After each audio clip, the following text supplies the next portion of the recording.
Hello and welcome to Podcast from the Pit. I am Casey. Eric. I'm Eric. And with us we have two special guests from a awesome show. I'll let them tell you who they are. What's up, Podcast from the Pit? This is Dave from Audible Interlude, a G.I. Joe podcast, codename Phantom Troublemaker. And I'm your Cobra intern that's trying to earn some extra credit. Codename Legion Cub. I always look forward to see what's coming out. You all just earned it. But yeah, we're very happy and excited to have you guys. I'm always on the edge. Right? That's my purpose in life. Yes. To have people on the edge. You do it well. It was a lot of fun. Thanks for gracing us with it today. Mm-hmm. Again, not worthy of your all's presence. Oh No. We're all Everybody's just in the worthy. same business, bringing our own flavor to the table. Right. Yeah. I wanted to get to know Audible Interlude a little bit better. Yeah. Like, how long have you guys been doing? I mean, started out as a podcast, right? Then moved into YouTube, or did you start both simultaneously? So you actually kind of have to go back a little bit further. In 2012, I started the Needless Things podcast. Okay. I guested on a couple of different podcasts, and I thought, well, you know what, I can do this. And so the Needless Things podcast, which was about toys, movies, music, all kinds of pop culture dorkery, went on for 400 episodes. And during that time, I had Christian and Noel. Noel couldn't be with us today. He had a prior commitment, but Christian and Noel came on Needless Things, and we did a G.I. Joe episode, and it was the most fun I had had doing a show in years. It made me realize, like, oh, this is where, and this probably was, 2019, I think, is when we did that first, I think like, so. 19, I think we did 82 to 84 or something like that. We just talked about G.I. Joe, and it was the best time I'd had in forever. So I You thought, guys think our live casts are long? Go back and find that episode, because we were like, we're having so much fun. I don't want to stop talking. Do you? No. Let's just keep going. it went on. But we had a blast, and I decided, you know what, I want to do a G.I. Joe podcast with these guys. This is great. So we launched Audible Interlude, like, kind of just the right time, because it was right before Classified, right before the revival that we're in right now. I mean, I remember the whole point of the show. I was like, well, we're going to have to do segments about classic G.I. Joe. We'll do reviews and stuff like that, because, like, we didn't even think news would be a thing. And now here we are every other week doing basically news episodes. But when we started, like, the G.I. Joe news wasn't a thing, really. Yeah, we thought, like, we're gonna, in the start, we'll have no problems doing an episode a month. Right. And then it became, okay, now we're gonna need 2 episodes a month, because we're not able to get to our segments, to where now it's every single week, which is great for the G.I. Joe, like, community as a whole, because there's so much happening. But never in our wildest dreams did we think so much would be happening so quickly. And it's been so exciting to get to know this community, to get to see guys like you guys, and because I was never one who, I joined up on His Tank in 2009 to keep up with the toy line, basically, but I never got in there and, like, interact. I never did the community thing before. So this is all new for me over these last few years of getting to meet everybody and, like, hang out and get to know all of these different perspectives about G.I. Joe has been huge. So Needless Things, basically, to wrap it up, Needless Things lives on as a YouTube channel, Needless Things YouTube channel, where I review, like, anything and everything. And then Audible Interlude, which started as just a podcast. Now we do the live streams every other Monday. But it will always be a podcast available every Friday wherever you get your podcast. And then we just launched audiblearmy.com, which is where you can find all the stuff. Yeah. Audiblearmy.com. I think I was number 7. Yes. But yeah, it's now to go back to where I heard of you guys. It was Steven from G.I. Joe Bird was talking about you guys, saying that, hey, how he was just listening to back-to-back episodes and how great it was. And I'm like, you know what? I trust Steven. Let me check them out. And you guys have been solid in the rotation since. Well, thank you. Yeah, and I think We're one of the acting- best things you guys do is the sound off. I love that. Even if I've got Yes. nothing, I love that because you guys answer questions that I'm like, I could have asked him that, or there's just such good questions out there from people. It goes back to the community. Like we all, when you're focused like this, because one of the things with Needless Things was like I talked about anything and everything, and there just wasn't enough of a focus. Whereas with G.I. Joe, everybody engaging loves G.I. Joe. Right. So to get everybody listening involved, the Audible Army, as it were, involved to give us, thought prompts and topics and questions and whatever else. I want. We were talking before we went on the air about how, to me, the best podcasts are the ones that feel like you're in a conversation, and that's what Sound Off is. It's a conversation between us and everybody hanging out listening. And for me, I think about when we go to conventions or when we're hanging out with our friends in the community, what are you talking about? So Mm-hmm. there's so many new sites and toy websites. So being able to have that connection with the listeners to say, hey, what are you interested in hearing about in this very moment? I love that because I feel like it keeps us on our toes.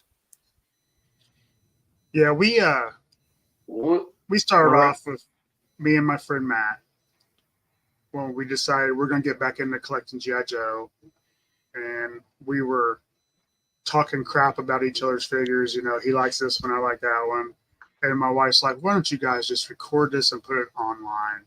We're like, "Okay, it's fine, we'll do that."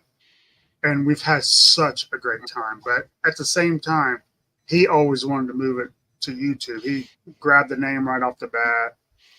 But 3 years later, we made our move to YouTube. And we're still going to try to put them on podcast too, but I'm having trouble getting my audio to sync over. But I've got it all saved. So I get asked all the time to make sure it goes on podcasts as well. But we're still working on that. So who wins these battles between whose figures are better? The biggest debate we had was Cobra Island Roadblock. He loved it. I thought it was trash. And I think we're still fighting it. But in a I really friendly dig that figure. It's just not in my head. It's just not a roadblock. Right. Yeah. If they'd named it someone else, I know everybody says heavy metal, or not heavy metal, but heavy duty. Yeah. That would be acceptable, I guess. But it's, to me, he's not roadblock. He never will be. But it's always fun just to go back and forth with your friends. If you're talking about toys, you're not taking life too seriously. So, well, and that's what's so great about the community is there's so many different perspectives out there. Like when we started, when Christian and Noel and I started talking, I really had very little of awareness of any Joe past like 88. And now, just in doing the segments that we do and in talking to the community and getting more into that stuff, I love. I mean, look at the last few things I've bought that we've talked about on the show. The Brawler, I just got a Swamp Masher. The Monster, what is it? APC, Monster Blaster APC. Like, this stuff is really catching my eye now because it's not. It's all G.I. Joe. And in my head, what G.I. Joe is always evolving. So now it includes the Monster Blaster APC. Now it includes Cobra Island Roadblock, because it is all part of it. And to somebody, that's their favorite figure. And Right. it's cool, good for them. That's awesome. Yeah. I think I probably played with G.I. Joes longer than I should have. No such thing. No, not at all. Not at all. I remember, being in my teens playing G.I. Joe. Somebody come over, I'd shove them under the bed. Well, I mean, they're fun. I like to use my imagination. I used to make little stories with it. So I don't, Hey, guys, I tried to think of a time where I was. I'll be right. Okay. I'm trying to think of a time where I didn't collect something, and honestly, I can't think of that because there was always something. As a kid, early or late teens, early 20s, I was really into Star Trek, so I got all those figures, carded, all the ships. Sad story though, lost them all in a flood. Oh, I've been there. Oh, man. But I am rebuilding them now, and they're still about the same price as they were back then. Well, that's the dude that Playmates Star Trek line. I have got a tote full of it. I just don't have room to display it right now, but I absolutely love those. And that was actually one of the first times I remember like being grown and my mom kind of being like, okay, yeah, this is just a thing. And she got me that bridge set. Window box bridge set with the original crew in it. And I think it was the first time they released original series stuff from Playmates. Mm-hmm. And I've still got that same bridge set that she got for me. It's on a top shelf right over there with the Star Trek stuff that I can fit out. But yeah, that line was amazing. Think about all of the deep cuts that they did during the run of that. Exactly. When people make fun of Star Wars for, random background character number X gets a figure, Playmates did it like 20 years earlier. Right. Like, here's Data as Sherlock Holmes, and here's random street clothes person that was in that holodeck episode. What? Well, even as somebody who was like deep into Next Generation, there were times when figures would come out and I'd be like, I'm not sure who this is. Yeah, like I said, they were all carded. That's back when I left my stuff on cards. Yeah. Now I try to buy them loose, because even the ones I am getting on cards, I just rip them right off there, because that's how I like to display my stuff. There's some stuff that I do keep on the card. Like I've got just sitting right next to me here. Obviously, got to keep a carded sample of those guys. Yeah, so there are a few things just because the packaging looks so cool. Like I still haven't opened all my Super 7 reaction figures because the carding looks so good. I like a nice open toy, but every once in a while there's something that's just so nice on the card, you got to leave it. Well, I used to be a carded person back when I worked in collectible shops. Now I open everything. And last night, my younger brother found Mutton Junkyard in the wild, and he sent me a short video because, the plastic trays are back.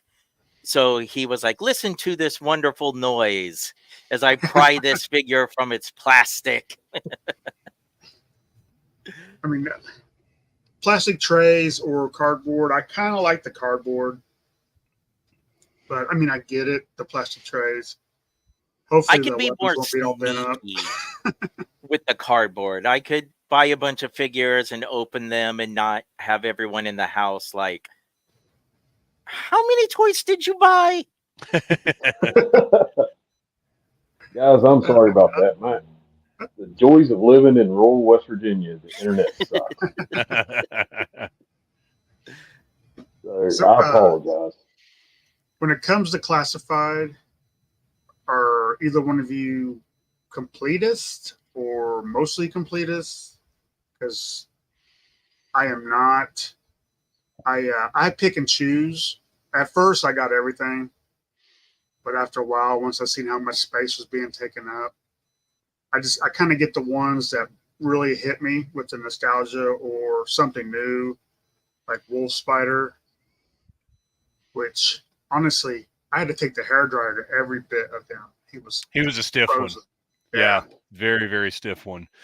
He was awesome though. I ended up liking that one a lot more than Shadow Tracker, which is not Me what too, I thought so was going to far, happen yeah. with those. Shadow Tracker, there's some Interesting. shortcuts there that I didn't love. Review is up now on the Needless Things YouTube channel. Oh, I'm right there with you, Ronnie. We started off not knowing how expansive classified was going to be, not knowing how long it was going to go, and every release in a way felt special. So like when it began, I was like, I'm buying every single piece of this I can get, because looking back, this is all my wrong shoulder. This is all my modern era stuff behind me, like 25th, 50th anniversary, all that stuff. And I look back at things that I didn't buy during that era that I regret not buying.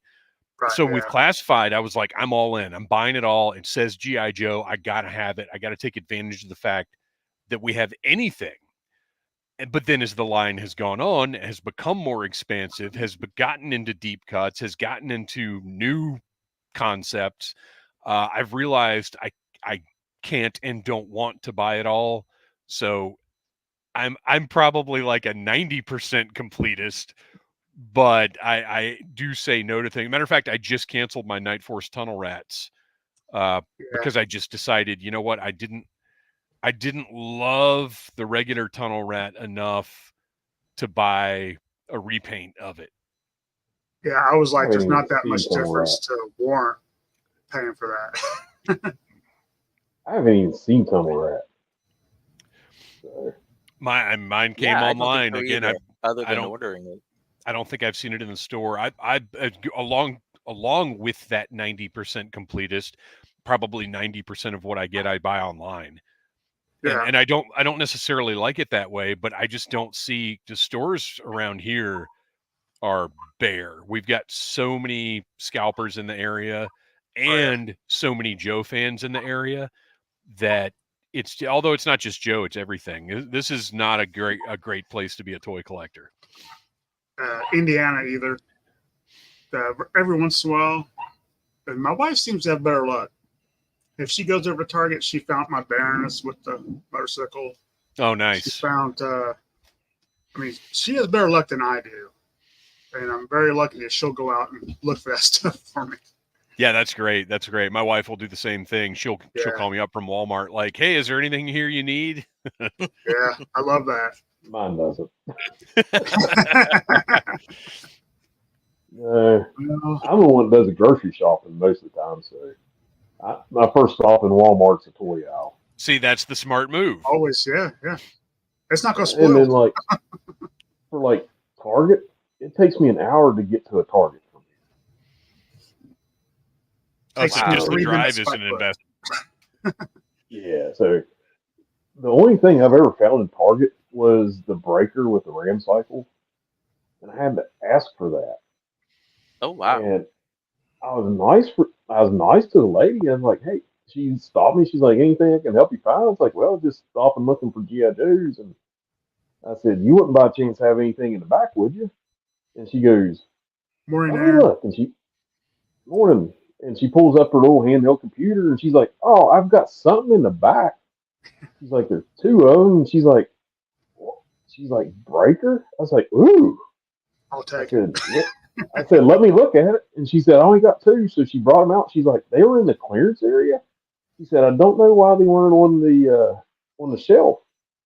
She's like, "They're 20 a piece." I said, "I'll take them." Nice.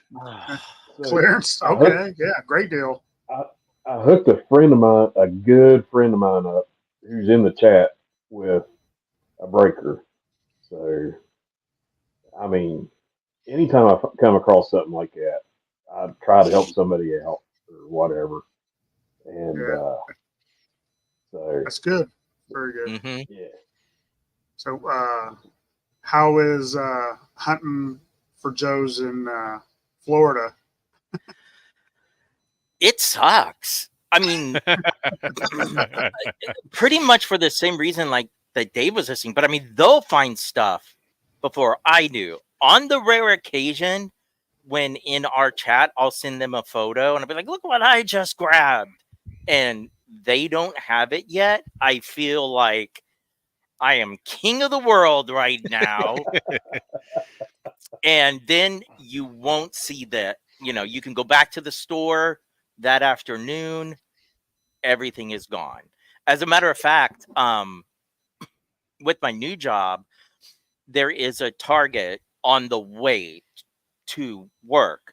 So as soon as I found out about that, I stopped. I sent them a photo. It was all figures that I already had, but I mean, it was, you know, the Stock entire shelf, you know, with all of the Python Patrol stuff, the Dreadnoks, Python Patrol Trouble Bubble. And yesterday I left early enough so I could stop by that Target again. It was all gone, but one Python Patrol Trouble Bubble, and I had to buy it because I was like, I don't know Nice. if I'll ever see these in the wild again. Like, Yeah, right. you know, I ordered mine from Pulse, but there's something. It was the same way with Vipra. Like, I had no interest in her, but then as soon as I saw her on the shelf, Right. Yeah. I was like, I gotta get her. I was the same way. I'm like, I don't need her. But when I But saw her, she's I a was like, man, she's she's really a great cool. figure. I'm so Yeah. glad I got her. Well, it's I funny about going in fell- and seeing an aisle full of stuff is great, even if there's nothing you need. You know, with how it's been the past 5, 6, 7 years, however long it's been going, that you can't just walk in and find anything anymore. Like, I'm not saying you could always find everything you wanted, but at least there would be several pegs of everything. Yeah. And it hasn't been like that in years. So to walk in and see a full aisle is awesome, even if you don't need anything. Hmm. Right. Like, Yeah. our Walmart, it is slam full of Marvel Legends. I mean, it's got like 4 or 5 different peg rows of just Marvel Legends. And it's stuff that goes all the way back to the last Black Panther movie. And Wow. then, yeah. And then you go like 2 or 3 steps to where the G.I. Joe stuff is. I about fell over. They had scrap iron the other day. Oh, I was nice. like, holy cow. I didn't get him because I don't need him. I mean, I'm running He is out a of room for fantastic classified. figure, though. Well, now you're going to talk me into it, Casey. Thanks. Twist I'm them an arm. enabler.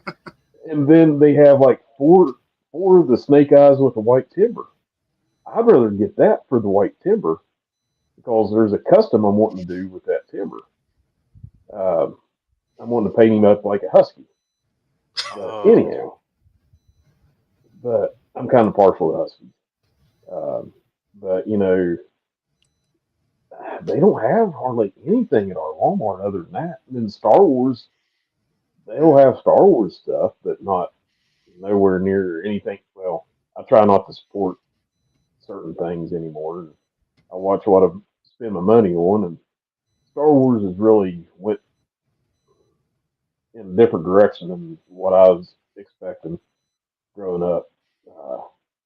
Just I Now, lost favor in it.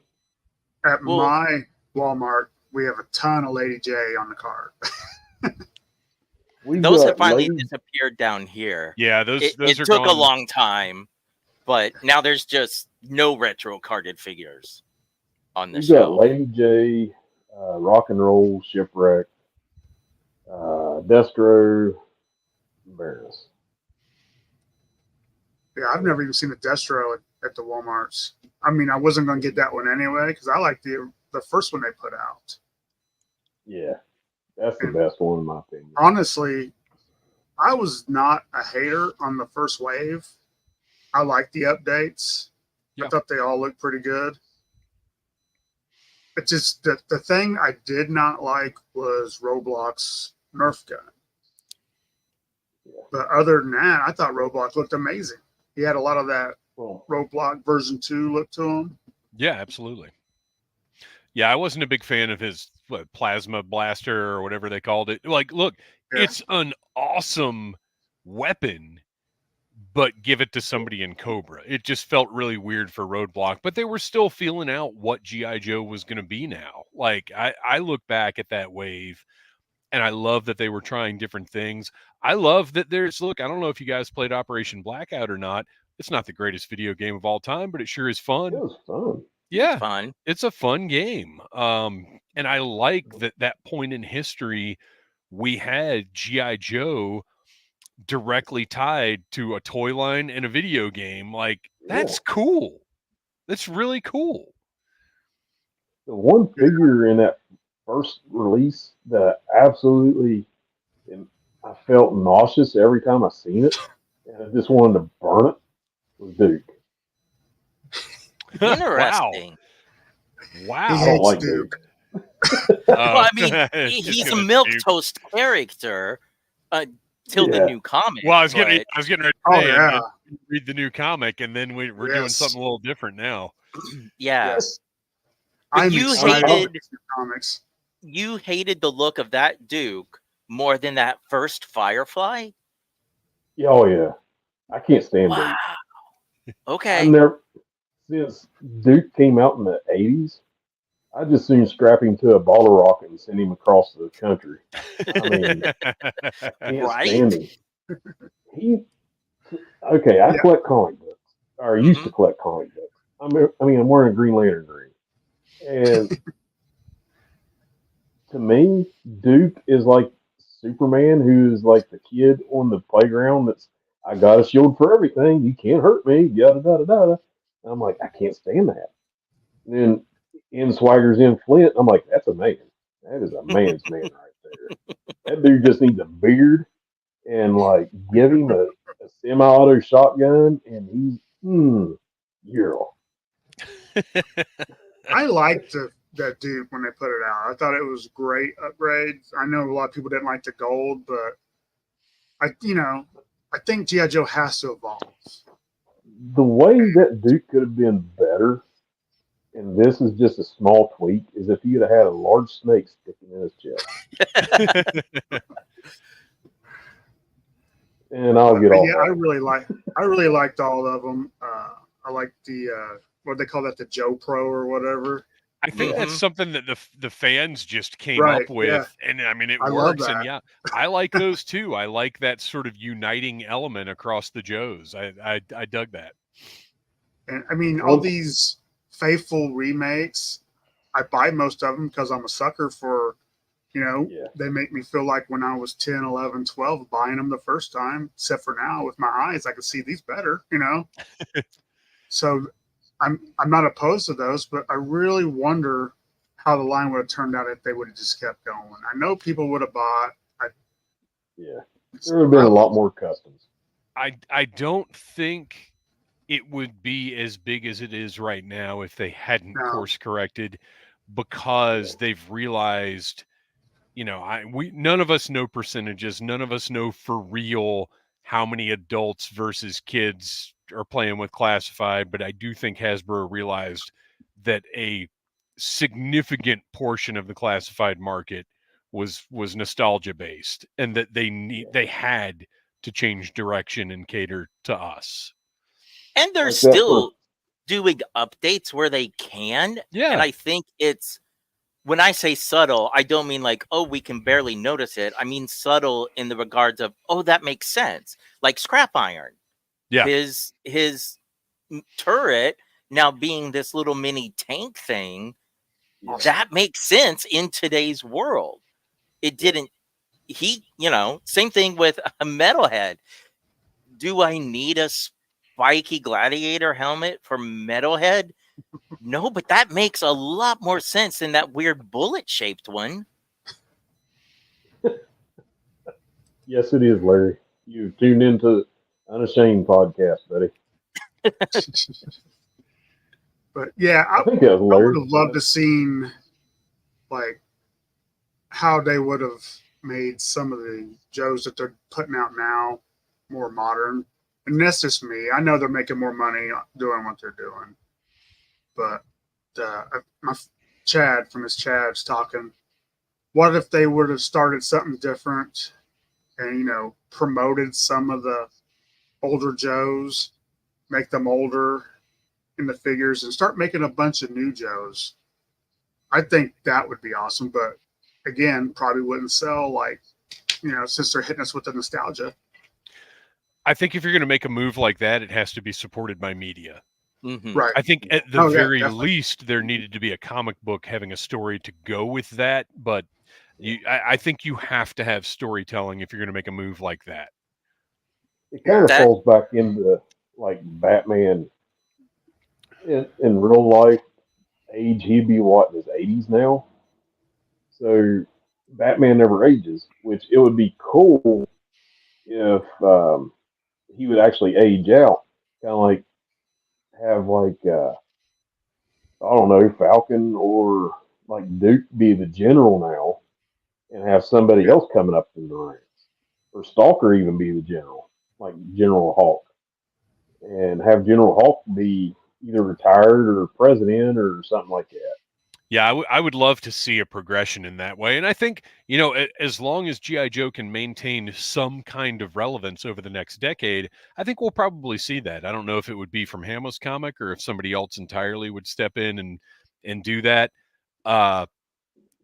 Look, there's plenty of room for different Joe stories. We've got Oh yeah. the Energon universe. We've got what Larry Hama's doing right now. I think there's room for something else that is maybe a post. I don't know. I think there's room for that, though. I think there's room to tell a story of Joe, 80s Joe now. And I'd be interested to see what it looked like. Because It goes back with another conversation I had lately, as if you wanted to make the perfect GI Joe movie, it should be a period piece set in the 80s. Yeah, I agree with that. I think that would be the way to go. Tonally, we actually our live show at Dragon Con last year, or was it the year before? Oh my gosh, I can't even remember now. But we kind of, because when we do live shows, we get really involved with the audience, and we had the audience determine what a live action Joe movie should be, and we settled on it needs to be action, it needs to be intense, but it also doesn't need to be like Black Hawk Down. It needs to have some lightness. It needs to have some, like, the tone needs to be, at the end of the day, fun, because even in the comics, which people tend to think of as more serious than Sunbow, even in the comics, the tone was fun. Right. Yeah. It got serious, but it was because of the characters and what the characters brought to it that the stories that Larry Hama told were so affecting. And I think it's got to be about character. It's got to be fun. And it can be serious, and it can get serious. Yeah. But I think that's a good point. In 80s, then everybody might get the Snake Eyes origin they want. There you go, Hillbilly. yes, he's in a coma. Oh, whenever I seen he was being Duke, I was like, no. I thought he was a good dude. It might not be Yeah, popular, he was but good. I like both those movies. you're always I do as well. I think people vastly overstate how not G.I. Joe Rise of Cobra is. I think Rise of Cobra is a live action Sunbow episode. Now, Yeah, some of the story I elements loved of it, are a little questionable, but like, as far as the design, the action, the characters, like everything about it, it's a Sunbow episode. It just is. The only Yeah, thing it I was didn't like, fun. I enjoyed it. only thing I didn't like about it was the accelerator suits. Even Yeah. those, like, felt like something they would have done in Sunbow. Like, it would have been, they would have gone to the top secret experimental government site And they would have been like, all right, Joe's the difference in Sunbow is Cobra would have stolen the accelerator suits. Yeah. And Joe would have had to get them been back. mass producing. Right. But those accelerator suits would absolutely have been. They could have even been in the comic. Like if Hasbro had thought of them in 1986, Mhm. we would have little accelerator suit figures. Like they're totally GI Joe. I think they just in the marketing leading up to the movie, they were making the accelerators seem like this was what GI Joe was. Right. And so I think people went into it already with a bad taste in their mouth, and then it's like they're in the movie that much. And they don't help the Joes. No. At the end of the day, Cobra still destroys the monument. Eiffel Tower. Eiffel Tower gone. so it was like I liked it. That was Christian. I think you're exactly right. Is the marketing overstated the importance of the accelerator suits way too much? Think back to that big giant. We've actually, my son, I don't know if we've still got it or not. They did those big, like 16 or 18-inch figures with the handle on the back that they would run and make noises and everything. Like, nobody wanted that. Even my son didn't want that, but he got one. Now, the first two G.I. Joe movies I loved. I liked them. Yeah. Yeah, they're a lot of fun. The second one, whenever he got killed, I was like jumping on my seat in the theater going, yes! Vengeance! But my wife like punching me and telling me to sit down. But I don't know if it was the situation that I watched it in, but I had zero expectations for Snake Eyes. So I went in, our friends from Anything Joe's rented out a theater. So it was just like our families and the two podcasts together hanging out. Oh, nice. Watching it. Had a great time. I mean, it could have been the company. It could have been, all that. But I enjoyed it. To me, it wasn't what I would call a G.I. Joe origin story. But with no expectations, I just thought it was a good action movie. Yeah, it totally I thought it was totally fun. Yeah. I was more excited to rewatch that than I was the first two Joe movies. Not saying that I dislike the first two Joe movies, but I just think Snake Eyes is underrated with the fandom. If you can turn off what you know about Snake Eyes and just go in with this is its own thing. This is the G.I. Joe Kelvin universe. Yeah. Or like Ultimate when Marvel did the Ultimate stuff. This is just Ultimate G.I. Joe. As it's just a different thing. And we learned to do that early on because of the Fox X-Men movies. And I feel like anytime we have these nostalgic IPs from the 70s and 80s, it's never going to be what we had back then. So to your point, you sort of turn the expectations off and just go in to see, am I entertained? Right. Because if they make a good movie, they've made a good movie. Yes. I enjoyed it. People are like, well, they changed who Snake Eyes is. He shouldn't have been talking and all this. And I'm like, well, if you want to hold true to the origin story, he's 70 years old now. Right. Yeah. Well, I mean, work. Here's another way that I look at things like that. Whether it's Justice League or Batman or whatever, we already have a great Snake Eyes origin story that's never going to go anywhere. And again, whether it's Snake Eyes or Batman or whatever, like we'll always have those things.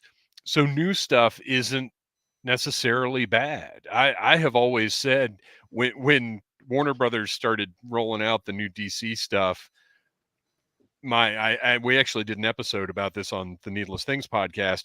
I said, why bother? Justice League Unlimited is the best Justice League we're ever going to have. I don't care if I ever see it in live action. Like nothing's ever going to top this.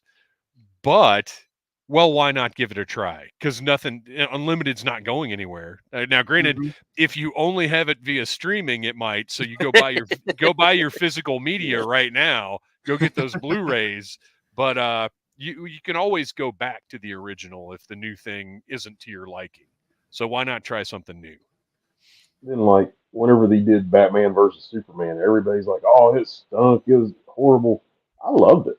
I enjoyed it. I Yeah, did. I enjoyed it for what it was. It was a little different take. It was something, we don't get as much of the auteur in Hollywood as we used to.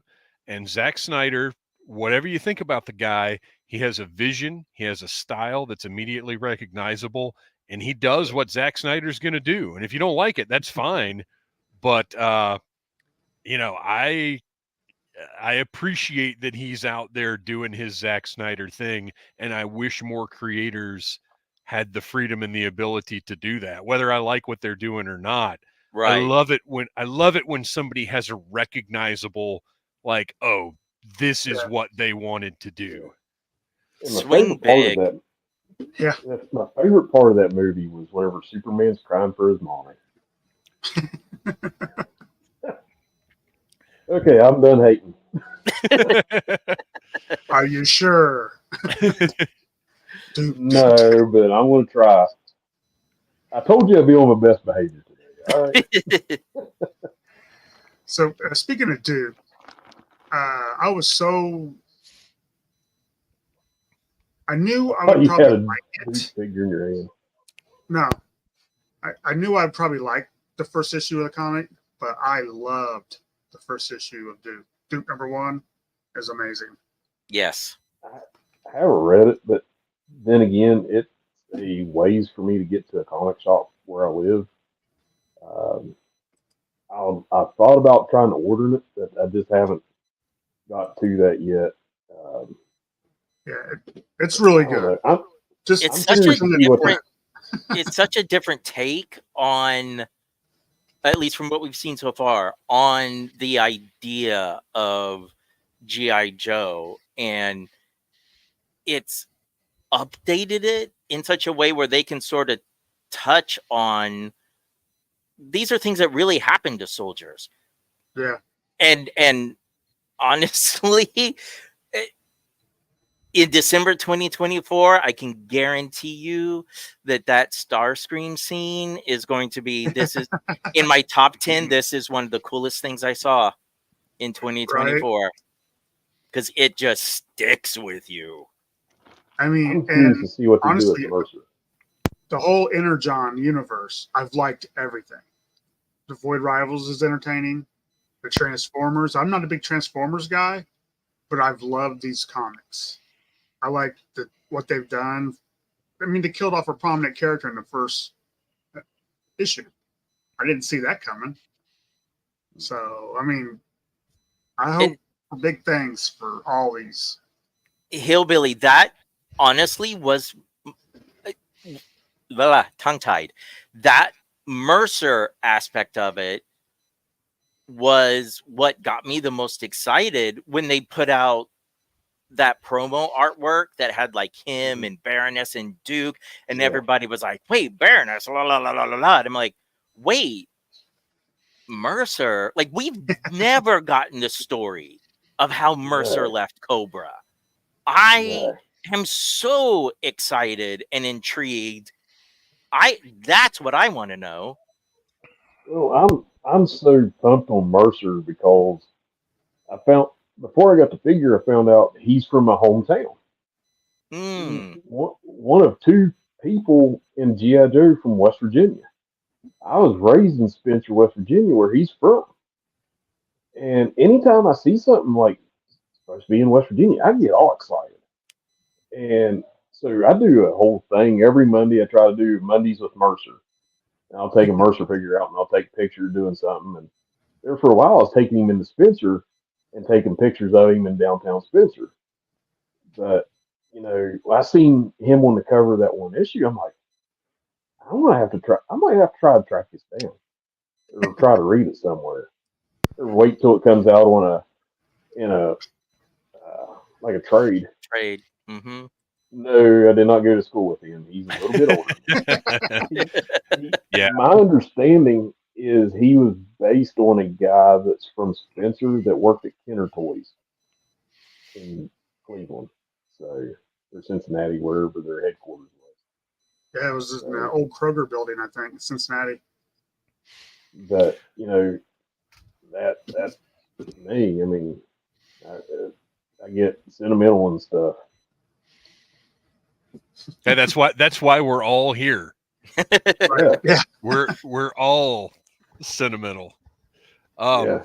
Yeah, I'm super excited about whatever the direction going forward is with Skybound and Images stuff. I love that they've got a new take and that it seems very compelling. Duke, I cannot wait. What is Cobra Commander's 10 days away, I think? Something like that, yeah.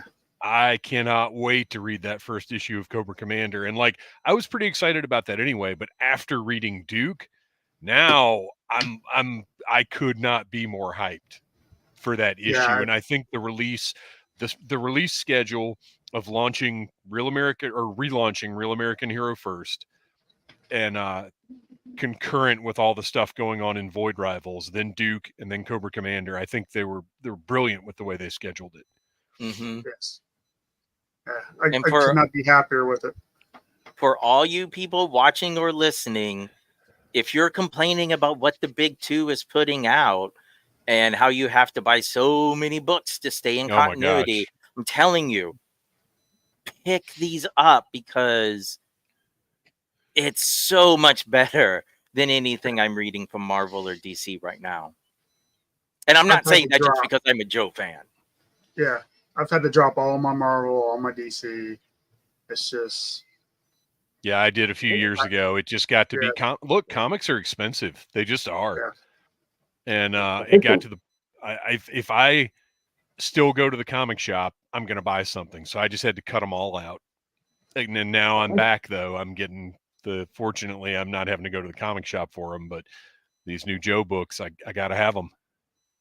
Yeah, I did pre-order the Diamond Select figures for Rick and Michonne from Walking Dead the other day. Nice. Yeah. Yeah, they look good.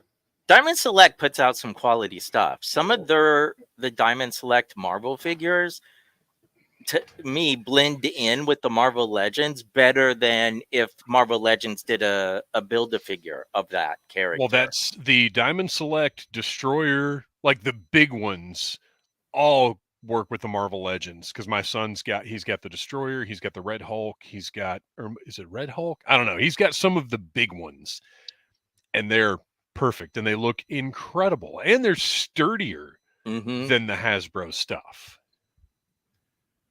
So, Payne, don't crack Mutt and Junkyard. Like, bring them in. Give them a sandwich. Come on. How can you... I mean, Junkyard is useless, but he's still a nice dog. He's a good boy. Depending on where you live, be careful. Because if it's cold outside, those joints are going to be stiff. Yeah. It's kind of chilly here today. It's cold here, too. It's a blistering 38 degrees out right now. It's 45 here, but it was just warm enough for me to get out and walk this morning, so I was happy about that. Hey, at Joe Fest, if you get out for the early morning walks, let me know. Yeah, dude, I'll changes. Yeah, I'll be doing it every day, man. We'll make a plan for sure. That walk right beside the riverside is really nice. We'll get up a group. Cool. Yeah, that'd be fun. Yeah, man. Can we stop for donuts? You could. I can't. You can. We'll pick you up on the swing back. I'm diabetic. I can't, man. I love them, but I can't. Let me get to asking you guys a few questions that I wrote down, then we can get back to talking some more, because I'm enjoying myself. All three of you, give me 2 classified figures that's not been in the pipeline that you would love to see made, that you want. I mean, I already have mine. And I've got a couple. My answer is still going to be the Flak Viper, because it's just over the top, but I love that figure. and Eagle Eye Joe. I knew that Yes. was coming. Yes. Go ahead, Dave. I want to see, and you asked me this question. I may give you two different answers every day of the week. Yeah. There's no telling. But right now, ones that have been on my list in the past when we've talked about this, I'm going to say Super Trooper, because I really want to see how Hasbro handles vac metal, because Mattel has done it. If you look at Masters of the Universe Origins, there are several vac metal style figures. Hasbro, take the challenge. Let's go. Let's see Super Trooper. I want to see some vac metal and classified. And then the other one, who potentially could also receive a couple of touches of vac metal if they wanted to get really crazy, give me a Robo Joe. I want a classified Robo Joe. Alpine honestly, has been name dropped, Yeah. Mhm. and he's one that we have to have because Oh, we've yeah. got Bazooka. We have to have Alpine and I actually Mainframe. thought Now that we've gotten Leatherneck mentioned, Mainframe is another special mission Brazil. We got to get out there.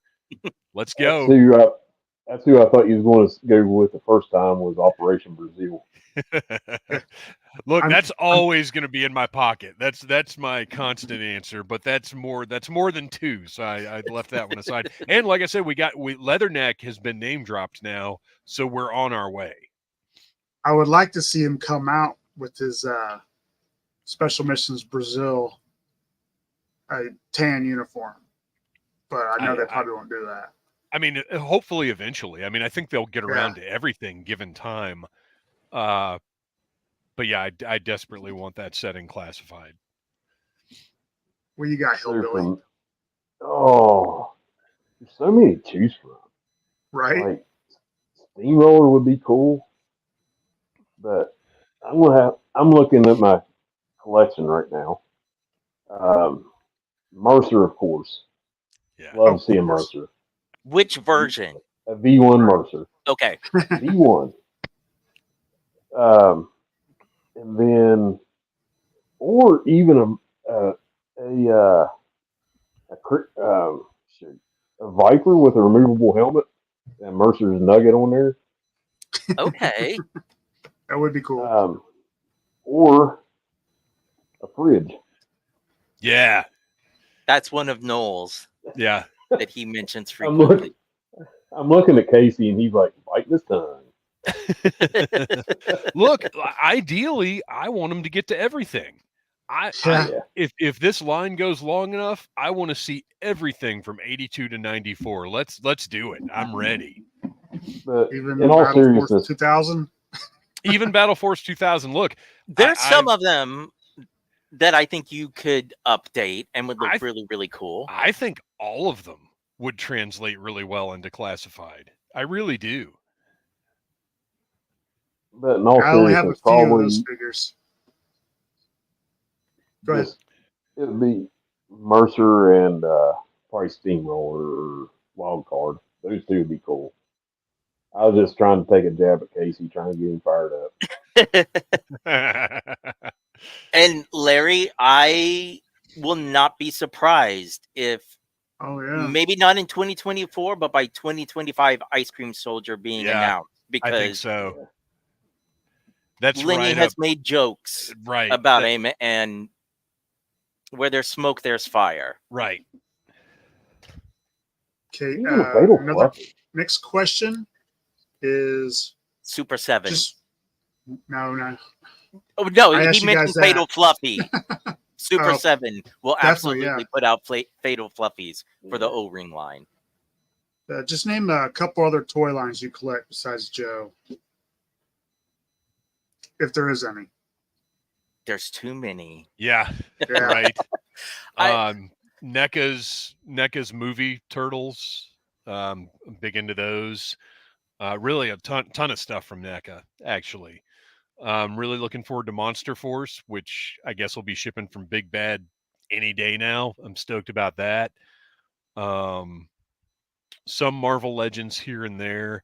I don't think there's anything that I collect as broadly as I collect Joe. But I dabble in a little bit of everything. Masters Universe Origins, another huge one for me. That's me, Larry. I was Masters of the Universe Classics. So once the Revelation figures started, I don't get all of them. It seems like I'm mainly sticking with the villains because I like the size difference with them to the classics. It just makes them look more threatening. And like, even though he's not as bulky as the classic one, I did get Ram Man after seeing people posting him on Instagram, and it is the best Ram Man figure ever made. Oh, you guys, have we got enough time for me to step away for just a couple of minutes and grab something, a new collection that I have just started that I will debut here on Podcast from the Pit? Sure. I'll be right back. Nobody has seen this yet. I haven't even put this up on like the Needless Things Instagram or anything. Let me let's see. Can I? So with me, I still collect Transformers, but I'm not all in. I am very much specific characters that I like. I still, as much as they screw me over, I still do the Star Wars The Vintage Collection, but I stick to the original trilogy, and more or less I'm sticking to like they just put out the model nodes again. They're a step up from the Power of the Force ones. So okay, let me get them, but I'm trying to stick with characters that I don't have because space is such an issue when I downsize my house. But I also collect like SH figure arts, Marvel Legends, Pops. Yeah. Now, I just want to say something real quick. Angie, my wife, if she's watching this, they collect more than I do. Yeah. It's and this is honestly the least amount that I've collected because my sophomore year of college was when I started working part-time in comic shops. And I did that all the way up until 2013. And that's a fun job. When you have access to that, yes, every weekend, and you're just like, oh, this looks cool, and this looks cool, and this looks cool, and yeah, I worked in a comic shop for 9 years as my second job, and every time I worked there, it was like I wasn't working. I'm hanging out with my friends, playing card games. Playing D&D, which I still love today. It was a blast. Speaking of D&D, the NECA D&D figures. Oh, I just got Strongheart. Okay. For Christmas, my daughter got me Strongheart. And I haven't taken them out him as a kid. Yeah, but that NECA one, oh, so good. Yeah. I need War Duke. I want the NECA War Duke. He was one of my favorite figures. Yeah, I really want that one. I think it would go good with. But honestly, everything that they put out D&D wise, I really like. It's like with Mythic Legions. Figures look amazing, but I know with my addictive personality, if I get one and I like one, I'll just keep buying them. And that's not good. I mean, they're amazing, but that's a lot of money.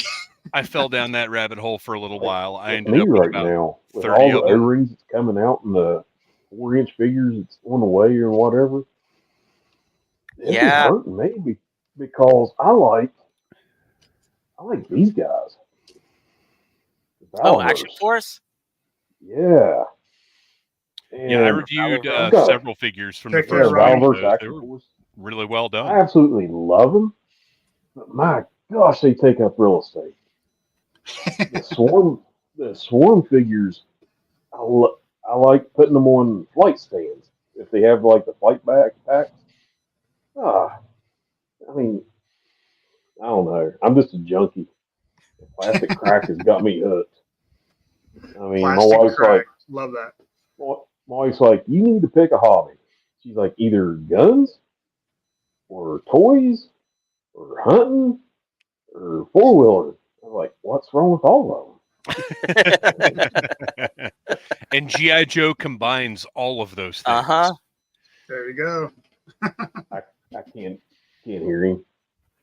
Uh-oh. It's a G.I. Joe combines all of them. Yeah, that's what I told her, and she's like, no. So, what'd you get, Dave? Okay, so, and this is something that I might have mentioned to Christian in the past, and I kind of just never got started on it, but now I've gotten the first one. And you want to talk about nostalgia? You want to talk about going back? Does anybody recognize that? That is from a toy line called Rocks and Bugs and Things. Oh my gosh. It came out in I the do not. 80s. I want to say maybe Yes. 80, 82, 83, something like that. Well, wait, it probably says on here. I don't know if I'll be able to read it, but 1985. So it's literally a line of Rocks and Bugs and Things. And these would come with little figures called Mortals, Mordle, that were little slug figures. And I don't have any of the Mortals because they're very expensive. But what happens is you would situate a Mortal right up here on this innocuous looking rock, and then the arm of the rock creature throws the Mortal into the mouth. They're very simple, but they are a forgotten cornerstone of the gross out toys of the 80s. Yeah. Yeah, I I've didn't never seen remember them. And then one year somebody gifted me the Tomart's Toy Encyclopedia, which was like this 3-volume set. And I saw those in it. And it's just such a wild concept. They're bizarre, but they fit right in with my Mad Balls and Inhumanoids and all that other stuff. And they tend to be either very expensive, or something will be broken, or they're scratched up, or whatever the case may be. And this one popped up on Mercari, and the price was great, and it's incredible, like fresh out of the box condition. It looks amazing. So I finally pulled the trigger and got one, and now I don't really care about the bugs, but I want all of the rocks. I think they're only maybe 4 or 5, 6 of them. There aren't that many. It is not aligned with any longevity whatsoever. But I got my first one, and I'm very excited about it. That is awesome. Yeah, I'd never seen those as a kid or anything. Yeah, if you just everybody listening, you guys just give it a Google. It's a weird little forgotten line of the 80s. Just cool stuff. Now, like for us, whenever I was growing up, I only went to Toys R Us once growing up, and it was like 2 hours from my house. So if we went to Toys R Us, somebody was either dying or one of us was getting sold. I remember going to Richway. If anybody remembers Richway, it was kind of a predecessor to Target, or at least it was around here. Pretty much the same kind of store, and seeing, half an aisle of these Rocks and Bugs and Things, and just standing there transfixed. But Mom was just not interested in buying me Rocks, Bugs, or Things. Yeah. Our Targets were Airways before they were Targets. Okay. We never had none. Yeah. We had Hex Department Store. I bought my very first Joe at 3D, which was like a Walmart. Oh my gosh, you're the only other person I know that remembers 3D. That's what we had. Yep. Well, we had that in TG and Y. Yeah, I liked 3D. I thought it was pretty cool. Nice toy section. Yeah, when I was in high school, the 3D finally closed up, and they I guess just opened up boxes that they had in the back, because there Mhm. were toys that were like 4 or 5 years old, and that's actually how I got my Rock Lords collection, because Oh, here's a giant bin of Rock Lords and GoBots, for like a buck something a piece. nice. And yeah, oh, 3D. Yeah, I love 3D. Got Breaker there. It was the first GI Joe I got. And they were the store. I at Christmas time, I've mentioned how where I grew up, a lot of the stores would set up. They would open a bunch of toys and action figures so you could play with them and get the kids excited. And 3D was the first one in our area that did that, and then all the others followed suit. My first Joe was Breaker. I got him at Hex, 1982, version 1. 82. Hex was, as long as they was in West Virginia, Walmart was not allowed to come in. So the very first Walmart I ever seen was on Christmas vacation. And I was like, what is that? That is glorious.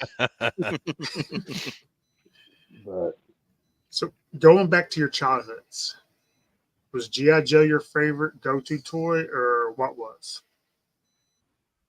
Yeah, Joe was definitely the big one in the center of my childhood. I started off with Migos, went to Star Yeah. Wars, and then GI Joe. GI Joe is definitely the biggest impact of anything. I think for me, Star Wars nudged GI Joe a little bit, but there were also a lot of times where I played where GI Joe vehicles would be used by my Star Wars characters. So I did vice versa. A Cobra, mixed match. yeah, Cobra had access to all the Star Wars vehicles, mm, and Cobra Command. I I used just, Adventure People. I haven't thought about this since I was a child, and I just now remembered it. A Cobra Trooper. Remember that? I've got one. I'm not going to get up again. The Star Wars mini rigs. That one with Okay. the VTOL engines and Mhm. people just stood in it.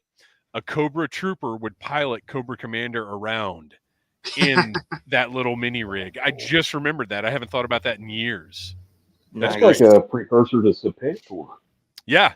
Yeah, Cobra Commander had his own little chariot. Only somebody else drove it, because of course he's not going to drive his Yeah. own little flying vehicle. Yes.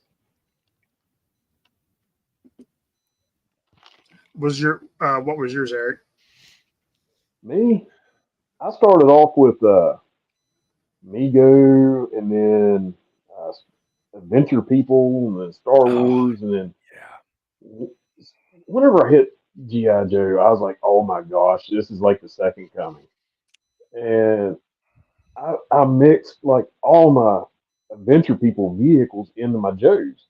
They Yep. need a boat. I've got the little ski boat from Adventure People. They needed a submarine. I had the Adventure People submarine until I got a shark. Um, the parachute. I never have had a Joe parachute work for me, but the Adventure People parachute I was just getting ready to say that the Adventure People parachute with the rubber worked every harness time. with the Yes. great. Yeah, That must have been one every of the time. few ones I didn't have, because It had I don't remember the parachute. It's a nylon parachute, and Yeah, the it one was that I don't know if massive. they made. Yeah, It it was was big, and it had a blue. Mine had a blue rubber harness Yeah. with the lines went out and pegged onto the parachute. The parachute had little Yeah. nubs on it, Uh-huh. and you pegged those It blue had a lines. triangle. It had a triangle circle in the top of it. Yeah. That way air could pass through it. Yeah, The Joes were a little light for it, but it still worked. It was perfect. yeah. Matter of fact, I think after we get off here, I'm gonna start looking for another one. It was great. It was great. It was amazing. And like the TV van, I'd use it for whenever Yes. Joes went Yep. undercover. A friend of mine, Bouncy Bingle, for my birthday a few years ago, he sent me the television van. And I'm like, oh my gosh. So the Renegades use it whenever they go undercover in like town or whatever. But Joe's was definitely, once I found them, it was just all downhill from there. I mean, I had a few He-Man and but Joe's. If I went somewhere, I had version 1.5 Snake Eyes in my pocket every time. So, My first childhood toys that I remember playing with were G.I. Joe. And I'm talking the 12-inch that my uncles are all like 10 years older than me. So they handed me down to me and my brother. So I started off with G.I. Joe. And I thought those were awesome. But once you got the 3 3/4, those kind of other ones went out the door. And I mean, at the same time, Masters of the Universe was coming out, and I love that. So those two were. I'd play them together sometimes. See, I'm that not was one of those people. I'm not a stickler for scale. as a kid, I was, because Star Wars and G.I. Joe could be in the same world, but not He-Man. He-Man could be with like Sectors and other larger figures, but not Joe. Well, one of the things that me and my brother did is we've always been big comic book fans. You know, love DC, Marvel, but at that time there was no good DC figures or Marvel figures. So our GI Joes became Batman. You know, I think it was Cobra Eel was Batman, and you know whatever looks like that in my stories, my headcanon. And I would use He-Man and them for like the Hulk or Thing. Okay, So scales did not matter to me. that's So awesome. that was half. Yeah, that's half my play. The other half is I was always putting together like special forces out of the Joes to go on these missions when I was by myself. So yeah, I mean, I think a lot of kids are missing out on playing with toys. Everything's digital now. I there's hope no imagination. everything comes around and toys will get popular for kids again. I think so. I think everything is cyclical, Yeah. and you have, you know, we keep talking about nostalgia, but we eventually are going to age out.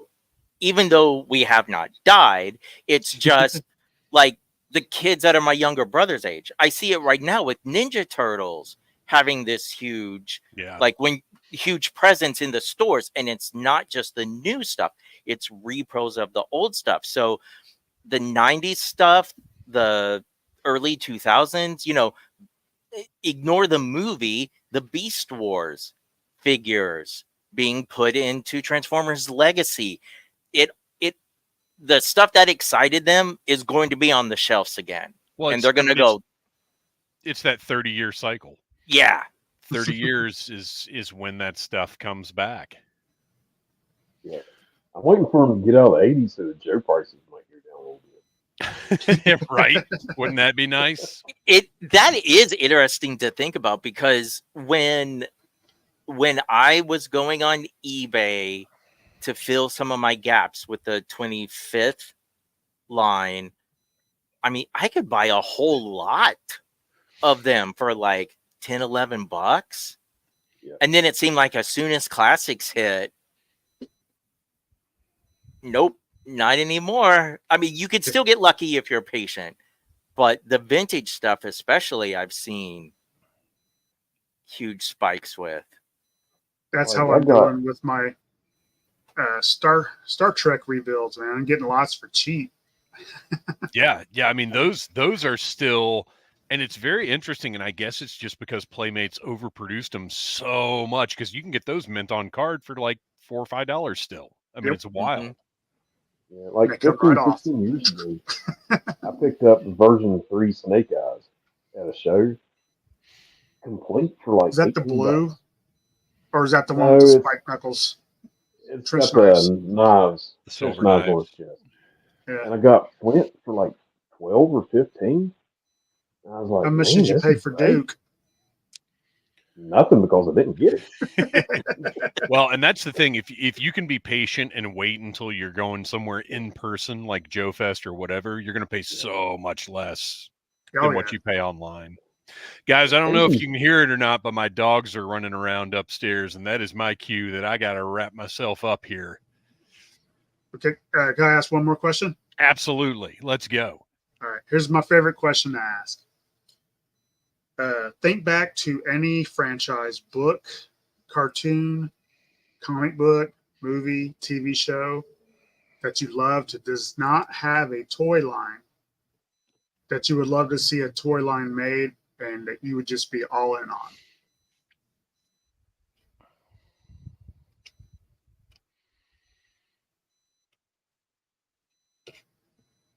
So It's kind of a hard one. It could have never had a toy line, correct? It could have never had one, or it had a small one that didn't last long. But what you would like to see? Mine stays the same. I'm a big Supernatural fan. I would love to see Supernatural toys. Oh yeah, and it's wild that never happened. Yeah. Considering Yeah. like when you go back to like Diamond and all these companies that did like Buffy figures and stuff like Yeah. that, how did Supernatural never get figures really? Like they might have done like dolls at one point, but they never got Right. a figure line. Just Sam and Dean with the car at least. Yeah, and I mean they make such. I mean the vampires, the werewolves, all that. Yeah, They can do so much with that. Massive. This one's a tough one, and I know I've answered it before, and I can't tell you for sure what my answer was. But I'll throw this out there. There's a series of books by a writer named Brian Lumley. It's the Necroscope, Necroscope, and it's about vampires. It's about a guy who can talk to dead people, and over the course of the novels, he kind of finds all these other powers that he can use because he can talk to dead people. I'd be all about a Necroscope line. If you're not familiar with it, Google Brian Lumley. Google that. I love those books. To me, those are the best vampire books ever written. I'd love to see just a few figures. Mine would always be Werewolf by Night, or anything H.P. Lovecraft related, or Quantum Leap would even be awesome. Quantum Leap would be really cool. Mm-hmm. Yeah. So most of the ones that I would have answered in the past have actually now have figures thanks to like Boss Fight Studios. But the one that I am still surprised in all these years that not even Marvel Legends has touched on would be Power Pack. Oh yeah, Okay, that's for Marvel. yeah. Mm-hmm. Give a huge part of my childhood for sure, but the alien designs for the Snarks and the chameleons. Well, Toy Biz never even did Power Pack, did they? No. Weird. And I used to say ROM, but I mean ROM had that figure in the 70s. But if they were to do Space Knights, I'd be all in. Yep, all good answers. Yeah. Well, we really appreciate you guys coming on. Yeah, really do. Spending Thank this you time for with us. It was a lot of fun. I knew it was going to be fun, but it was really, really fun. So Well, we appreciate being here. This was a great time, and like I said, it's nice to not be in the driver's seat. I had a great time just following along with you guys. It was great. I'm still learning to drive. We all are. If you ever think you're done learning to drive, you're wrong. Yeah, definitely. But I just have fun in the passenger seat. So. I did find my newest Thunder Battalion is my new favorite troop builder from Delta 17. Oh, nice. Yeah, as soon as those go on sale, I got to get like 2 or 3 more of these. And I'm going to get me another Wolverine and paint it up and make it Russian. I've got my I've got my Strike Force Alphas sitting right here on the desk. I've got him ordered. I can't wait. I don't know when mine will ship, but I have that guy ordered and Atomic Mike. Yes. I can't wait. Atomic Mike. Oh, I can't wait. Awesome. Yes. Awesome. Oh, I can't wait. And I mean, just like I've checked my emails every day for a shipping notice, and whenever I hit it, get the shipping notice, you all will probably hear me whoop. We'll be listening You'll out. be like, you all will be like, what is coming after us? That's just Hillbilly. Is it the Little apocalypse? idiot. No, Hillbilly got his atomic mic. You can hear my dogs now. All right. Well, thank you so much. Hopefully we can do this again sometime. Absolutely. Maybe Yeah, thank Yep. you for Noel having on us as on. well. This was great. Oh yeah. Yeah, definitely. You guys actually push us to want to do a better job, because most of the time this is just for fun. We all work long hours, Oh yeah. and this is just, it's kind of like I don't want to say our treat or a reward, but to spend an hour and a half just talking about something not important. Toys are not important. No, of course. I love them, but they're not important. It's an escape. And yes, it is. So I would talk comics, toys, Dungeons and Dragons, anything. This has been a blast.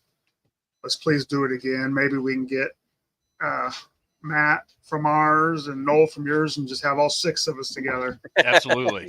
Battle Royale. Get the big crew. There we go. I was going to, for my ad, I was going to put Podcast Collide. But like I said, once again, I really appreciate it, guys. And this has been awesome. Absolutely. Is your live stream this Monday or next Monday? Next Monday. This Monday we'll be recording our segments episode, and there will be.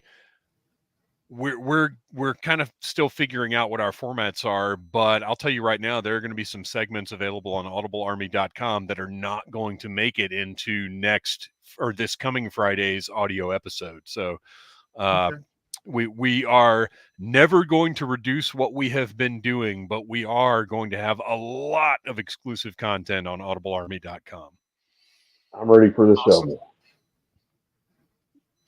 All right. So that There being we go. said, my wife's asking if I'm still recording. That means it's time.